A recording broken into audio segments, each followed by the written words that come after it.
Tepat beberapa hari yang lalu, yaitu tanggal 9 Januari tahun 2021, kejadian yang menyedihkan baru saja terjadi. Ya, sebuah pesawat dengan rute penerbangan Jakarta Pontianak milik Sriwijaya Air dengan kode penerbangan SJ182 jatuh 10 menit setelah mereka take off dari Bandara Soekarno-Hatta. Tentunya ucapan bela sungkawa tak lupa saya sampaikan kepada keluarga yang terkena serta semoga diberi kesabaran serta ketabahan dalam menghadapi ujian yang berat ini.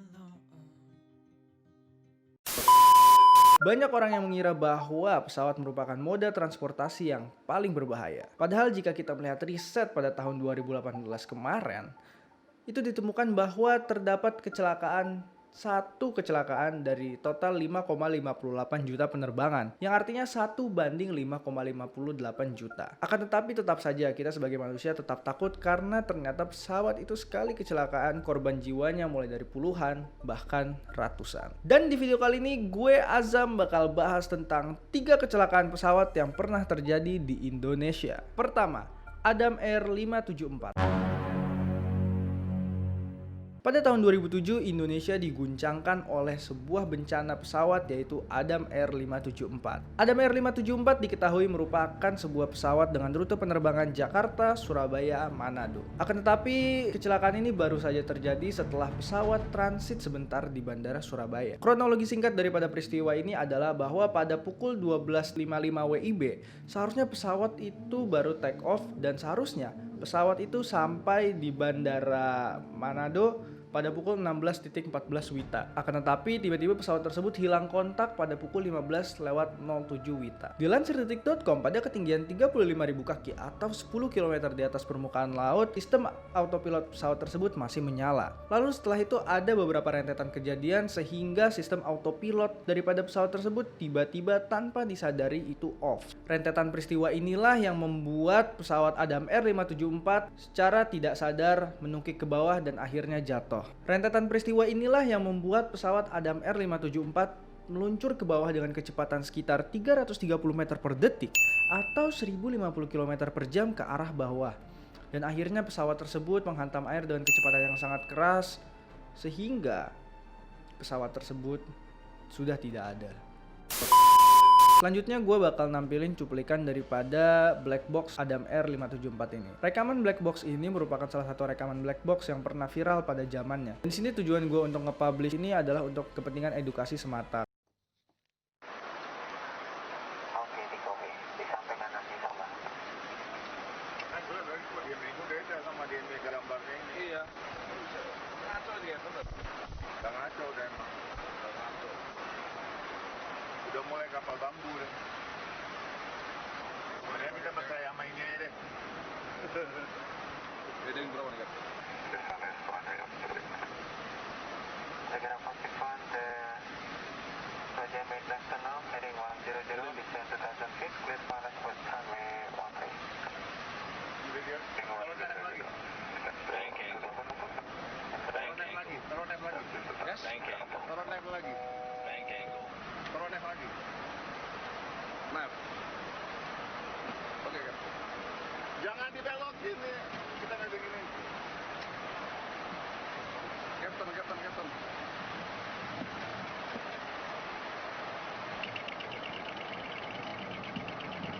Aduh, gas. Ya.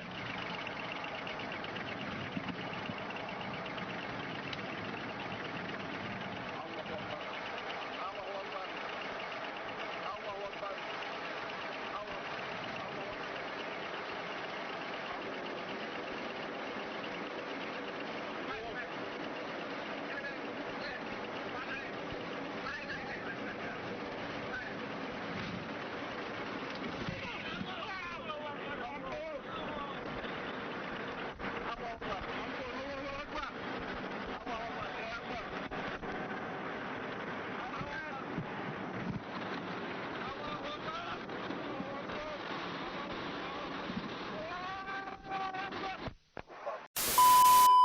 Kedua, tragedi Air Asia KZ8501. Tragedi Air Asia KZ8501 merupakan kecelakaan pesawat yang terjadi pada tanggal 28 Desember tahun 2014 silam. Pesawat tersebut diketahui membawa 155 penumpang serta 7 orang kru di dalam pesawatnya. Sayangnya dalam tragedi ini tidak ada penumpang maupun awak kabin yang selamat. Pesawat ini diketahui merupakan pesawat dengan rute penerbangan Surabaya menuju ke Singapura. Diketahui juga bahwa pesawat ini itu hilang kontak setelah 50 menit lepas landas dari Bandara Juanda, Surabaya. Kronologi singkat daripada tragedi ini adalah bahwa beberapa menit setelah take off, lampu FAC pesawat itu mulai menyala. Setelah pesawat mungkin sudah cukup stabil, akhirnya Kapten almarhum Irianto memutuskan untuk memperbaiki FAC tersebut ke belakang. Akan tetapi Kapten Irianto memperbaiki FAC tersebut dengan cara mencabut kabel FAC-nya. Kenapa diambil? Jadi keputusan ini itu beliau buat karena sebelumnya beliau pernah memiliki pengalaman dengan montir daripada pesawat dan beliau melihat bahwa salah satu cara untuk memperbaiki FAC dengan singkat adalah dengan mencabut daripada kabel FAC tersebut. Akibat dari hal itu ternyata sistem proteksi yang seharusnya membuat pesawat menjadi aman itu mati. Dan hal ini itu menyangkut dengan auto thrust serta autopilot. Lanjutnya tanpa disadari pesawat sempat miring sedikit ke arah kiri sebesar 54 derajat yang sebenarnya itu nggak sedikit. Pilot dan kopilot sendiri mencoba untuk merecover dengan membantingnya ke arah kanan hingga menjadi 9 derajat. Akibat dari transisi tersebut dari 54 ke 9 derajat, pesawat sempat menjadi stall selama 1 detik. Stall sendiri secara singkat bisa kita definisikan sebagai keadaan di mana pesawat kehilangan daya angkat. Akan tetapi jika kita merujuk kepada badan pesawatnya, maka kita akan menemukan definisi yang sedikit lebih panjang, yaitu keadaan di mana pesawat dia melebihi sudut kritisnya. Sudut kritis yang dimaksud ini bisa kita bilang adalah sayapnya.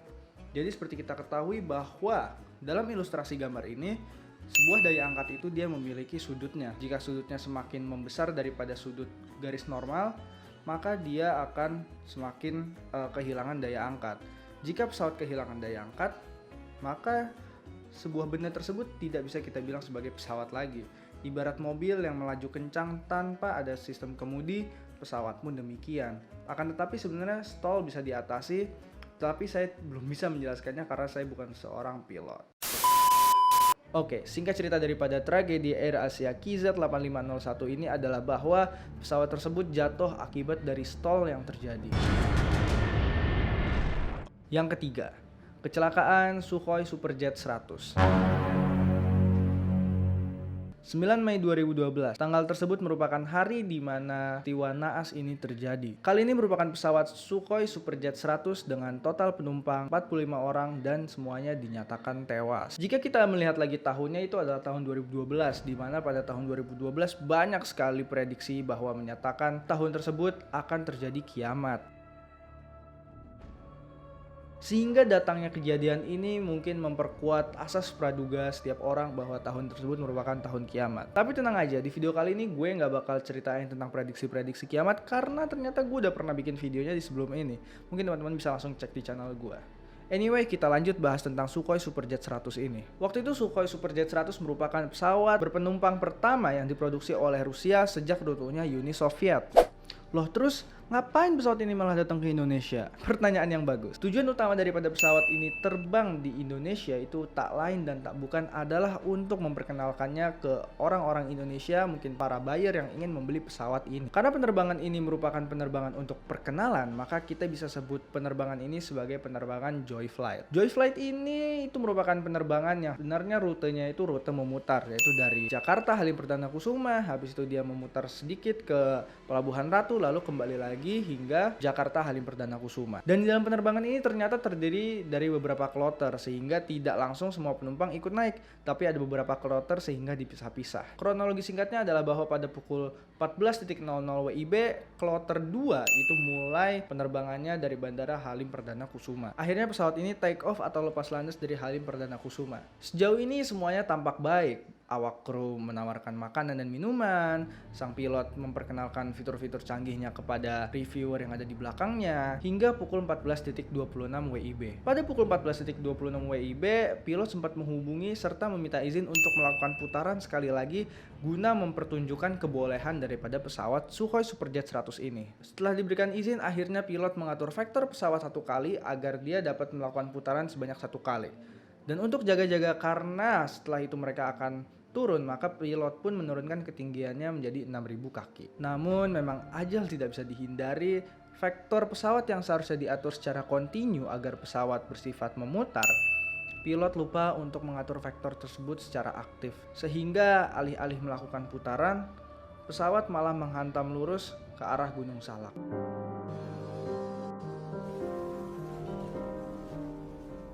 Memang nasib sudahlah nasib. Seharusnya pilot bisa melihat gunung besar tersebut, tetapi karena hari itu awannya sangat tebal sekali sehingga pilot tidak dapat melihat Gunung Salak yang besar. Alhasil pesawat pun menabrak Gunung Salak tanpa keraguan sedikit pun. Sebenarnya 34 detik sebelum pesawat menghantam Gunung Salak, sistem proteksi atau sistem keamanan pesawat yang bernama TOS itu sempat memperingatkan pilot bahwa mereka sedang dalam bahaya. TOS sendiri adalah sebuah sensor yang kita nggak bisa bilang dia sebuah sensor, karena prinsip kerjanya itu sangat matematis sekali. Seperti namanya, yaitu Terrain Awareness Warning System. Maka sistem tersebut akan membuat pesawat untuk mencegah medan yang lebih tinggi daripada pesawat tersebut di depannya. Cara kerjanya adalah seperti ini. Ini pesawat, ini medan yang lebih tinggi. TOS dia bisa mendeteksi seperti radar yang memperingatkan bahwa di depannya ada medan yang lebih tinggi. Biasanya medan lebih tinggi kita lihat di radar ditandakan dengan warna merah. Jadi ketika dia sudah mendekat, si TOS akan bilang ke kokpit pesawat atau bilang ke pilot, terrain ahead, pull up. Terrain ahead, pull up. Yang artinya pesawat di situ harus naik atau meninggikan ketinggiannya dan melewatinya, atau mungkin berbelok atau semacamnya. Tapi dalam sistem TOS yang lebih canggih, pesawat bisa secara otomatis menghindari obstacle tersebut, sehingga tidak perlu pilot yang mengendalikannya. Akan tetapi dari sistem TOS tersebut mungkin terintegrasi dengan autopilotnya, sehingga bisa menghindari obstacle dengan lebih mudah. Untuk lebih jelasnya bisa kalian langsung searching tentang TOS, TAWS, keren banget. Sistem TOS ini sempat memberitahu pilot untuk melakukan pull up. Akan tetapi pilot lebih memilih untuk mengabaikan peringatan tersebut dan menyalahkan bahwa desain sistem tersebut masih error.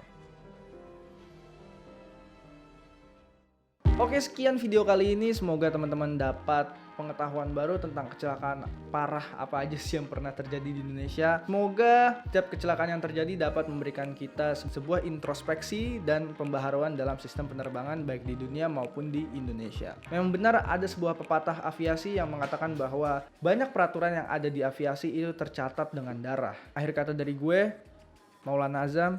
Sampai jumpa di video selanjutnya. Jangan lupa subscribe kalau kalian pengen nonton video selanjutnya. Thank you, goodbye.